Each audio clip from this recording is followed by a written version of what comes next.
Bonjour et bienvenue dans cet épisode numéro 8 de notre saga Project. Aujourd'hui, nous allons voir donc tout ce qui est la gestion collaborative et plus particulièrement la gestion collaborative avec les technologies SharePoint et Project Server. Nous allons donc voir comment partager ces fichiers projets avec SharePoint, aller bien au-delà d'un envoi par mail du fichier MPP ou d'un simple partage réseau. Donc voir comment SharePoint peut nous être utile pour le partage intelligent de nos fichiers.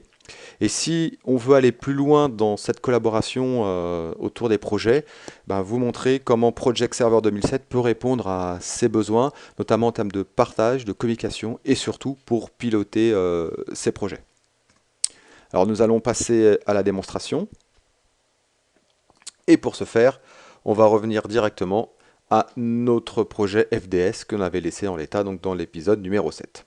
Donc une fois que nous avons terminé notre planification, l'idée c'est soit de garder notre fichier MPP comme on faisait avant, mais surtout de pouvoir partager. Alors pour partager ce fichier, on peut soit l'envoyer par mail, soit faire un répertoire partagé. L'idéal ici, et ce qu'on va faire, on va utiliser donc des nouvelles technologies de partage. On va utiliser les technologies SharePoint et vous montrer donc qu'il est possible, ici donc je vais prendre un site SharePoint, de partager le fichier directement sur un espace serveur.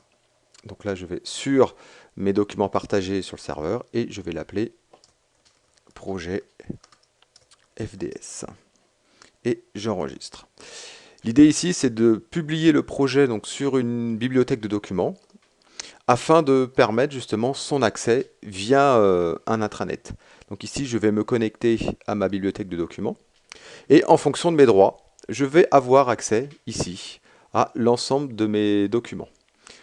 Grâce à SharePoint, ces documents, je vais pouvoir y faire plusieurs choses, donc comme par exemple modifier des propriétés, gérer des autorisations spécifiques si besoin, et pourquoi pas mettre en place un système de versionning et aussi des systèmes d'alerte lorsque quelqu'un vient modifier mon projet par exemple, une modification par mail va m'être envoyée pour me dire justement les actions qui ont été faites sur mes fichiers.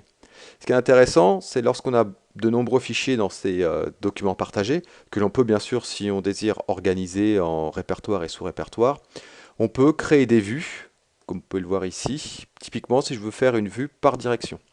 Donc je vais ressortir mes différents projets par direction. Donc là ici on voit par direction développement, marketing et recherche et développement. On peut bien sûr organiser ces directions pour pouvoir réaliser une synthèse et voir qu'on a 4 projets pour le développement, 2 projets pour le marketing et 2 projets pour la R&D. Ce qui peut être intéressant ici, c'est lorsque quelqu'un vient sur cet espace collaboratif, tout simplement ici cliquer sur le nom du projet et décider de l'ouvrir en lecture seule ou en modification si on en possède les droits. Donc là, on va cliquer sur modifier et OK. Si maintenant quelqu'un vient faire une modification du projet, alors bien sûr en plus des indicateurs graphiques qu'on a vus précédemment et du surlignement des cellules et ce genre de choses, lorsque la personne va sauvegarder le projet et fermer Project Professional, ici, le versionning va pouvoir me dire qu'il y a eu des modifications sur ce fichier. Voilà. Donc là, il y a une modification qui a été faite à 16h36. Donc je reviens sur mes documents partagés. Donc là, c'était une première manière de partager ces documents. Une manière beaucoup plus élaborée est d'utiliser la solution Project Server. Alors pour ce faire, il faut déjà dans un premier temps se créer un compte. Donc dans le menu démarrer, tous les programmes Office, outils Microsoft Office Project Server compte. Donc cliquez dessus et là vous pouvez gérer plusieurs types de comptes. Donc nous avons créé un compte qui s'appelle Saga qui va sur notre projet Project Server. Ce que nous allons faire maintenant, donc nous allons exécuter Project Professional 2007 et choisir le compte Saga que l'on a créé précédemment. Donc je clique sur OK et là donc Project Professional va se connecter sur le serveur. Ce que l'on a fait donc depuis le début de la saga, nous avons créé un fichier type MPP donc qui est en local sur le poste. Ce que nous allons faire maintenant, nous allons l'intégrer dans la solution Project Server.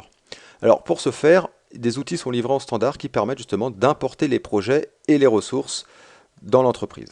Donc on va commencer dans un premier temps par importer les ressources. Donc on clique sur importer les ressources et on va chercher notre projet FDS. Voilà.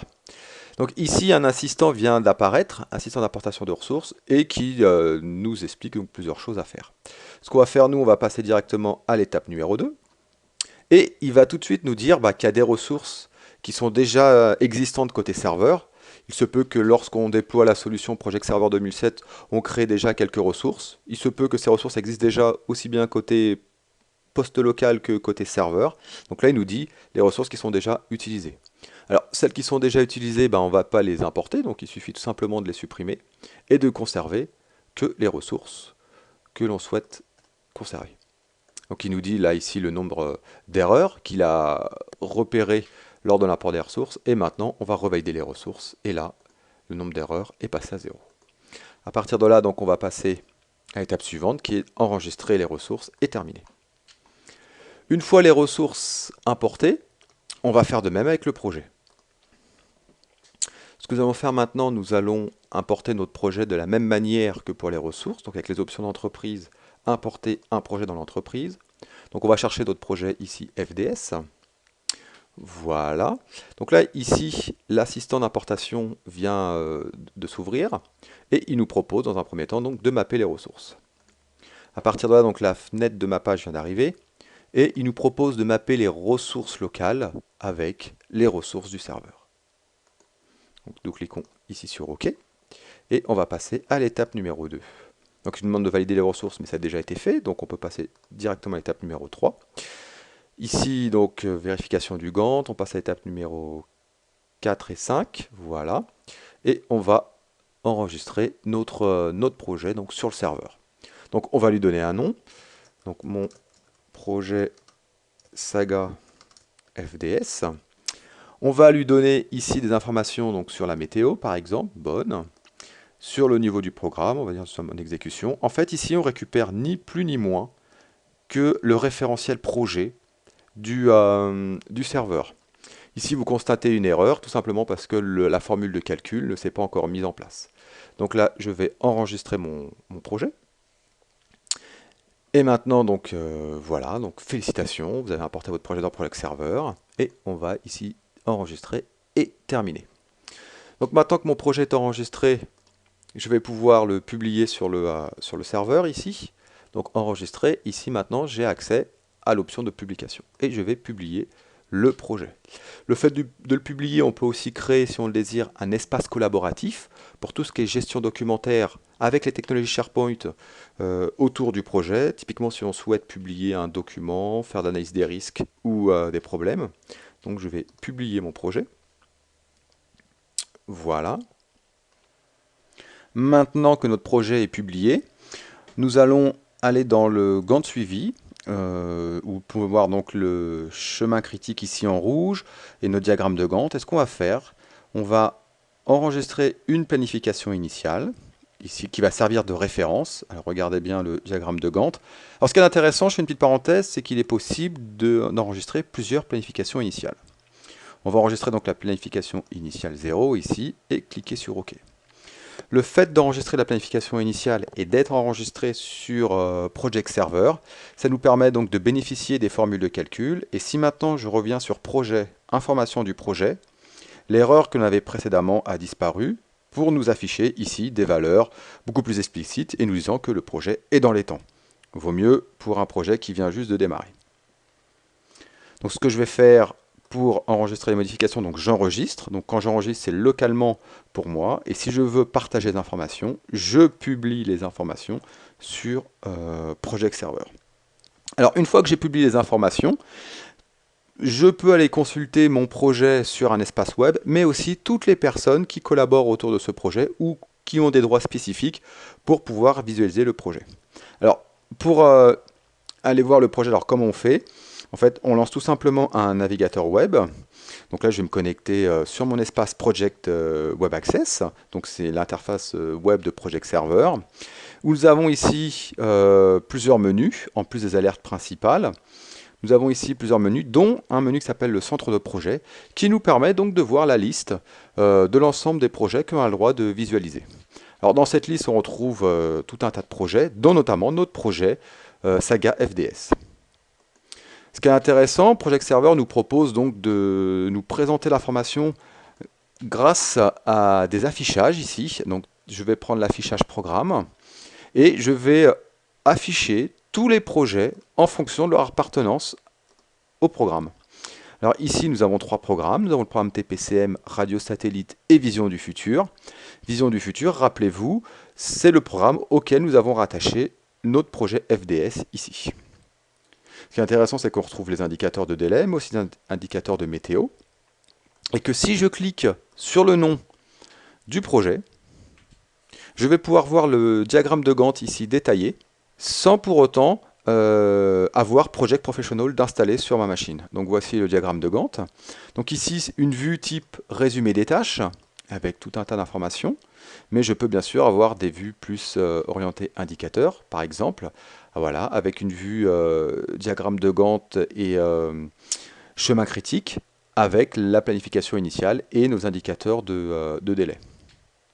Ce qui est intéressant, c'est que les affichages générés ici nous permettent plusieurs types d'actions, comme notamment l'export de la grille dans Excel, si jamais on veut récupérer date de début, date de fin, nom des tâches, et la possibilité d'atteindre des espaces de travail ici pour partager des documents, mais aussi pour remonter des risques et des problèmes.